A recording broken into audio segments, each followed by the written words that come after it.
This lecture is about reflective and critical thinking.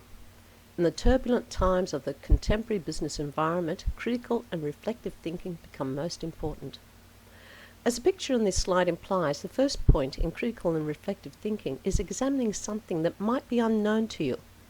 It is here that you need to get as much information as possible for you to be able to do what the second picture implies. That is, to get that information and evaluate it.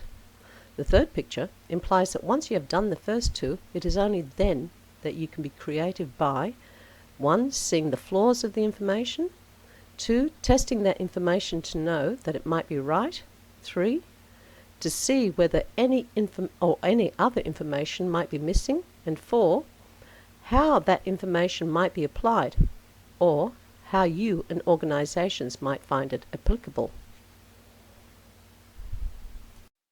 The objectives of this lecture are to examine the definition of reflective thinking, describe the different stages of reflective thinking, examine the definition of critical thinking, and describe why critical and reflective thinking are important in organizations and in personal development.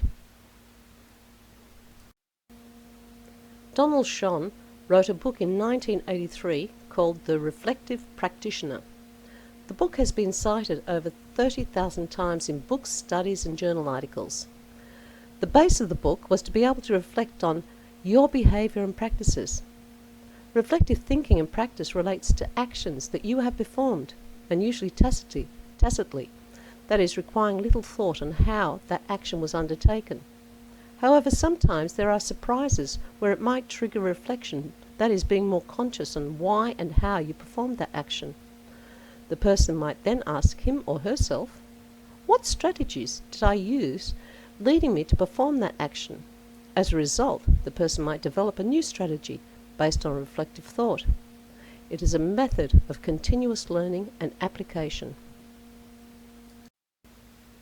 The University of Reading describes the importance of reflective thinking well.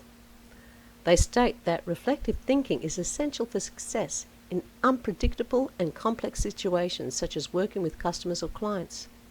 Reflective thinking helps you to A. Develop a questioning attitude and new perspectives, B.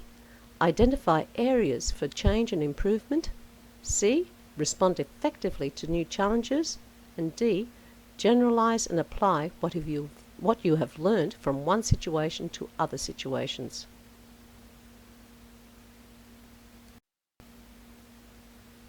In relation to critical thinking, there has been some debate about what critical thinking actually means, or whether, indeed, critical thinking should have a universal definition. Moore argues that not having consensus on critical thinking is not a disadvantage as such, but it is one that should be able to embody different experiences and readings of experience that could ultimately provide what is described as that extra edge of consciousness. He suggests that, indeed, in trying to make sense of critical thinking and in working out how it might be best taught, it may be that it is above all this quality, an extra edge of consciousness that we should hope to encourage in our students, and also in ourselves and in the world generally, in spite of the many challenges that we all face. As shown in the previous slide, critical thinking is hard to describe.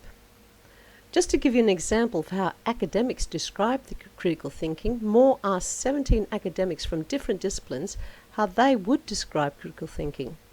And the results from this study identified 7 different themes. They were judgment, skepticism, simple originality, sensitive readings, rationality, activist engagement with knowledge, and self-reflexivity. Judgment asks, are there good and valid arguments to attest a particular claim or thought? Note, even though I talk about valid arguments, judgment can easily relate to why the argument was good or valid.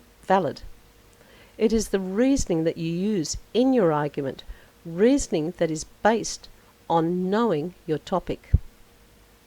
Skepticism relates not just to accepting something without question. This skepticism also relates to being able to provide provisional knowledge where you are able to examine your own beliefs and assumptions. The most important part of this, the simple originality, is not just trying to undertake a hatchet job of theory or studies, but to be able to offer something that might be new, or to make a case.